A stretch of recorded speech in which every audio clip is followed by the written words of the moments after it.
แล้วเมื่อเสด็จไปแล้วก็ไปแก้ปัญหาไปทำนุบำรุงไปบำรุงฝันเพราะนั้นเราจึงมีความอยู่ด้วยความร่มเย็นเป็นสุข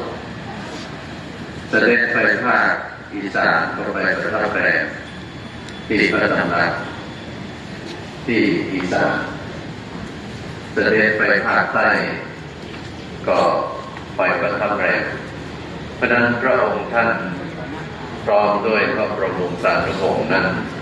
บละบัญชิงพระสงฆ์นิกรชาวไทยเพราะนั้นเราชาวไทยจึงมีความจงรักภักดีต่อสถาบันพระมหากษัตริย์พระองค์ท่านทุ่มเทเสียสละความสมสัตย์พระองค์เพราะนั้นตลอดปีเราจะนำความดีนั้นการประทับแรมอยู่ที่พระราชวังนั้นมีน้อยพอถึงฤดูหนาวมาภาคเหนือฤดูฝนไปภาคอีสานไปภาคใต้ไปทุกคนทุกแห่งก็เช่นเดียวกันเพราะนั้นคุณอุปการที่สมเด็จพระนางเจ้าสิริกิติ์พระบรมราชินีนาถพระบรมราชินีพันปีหลวง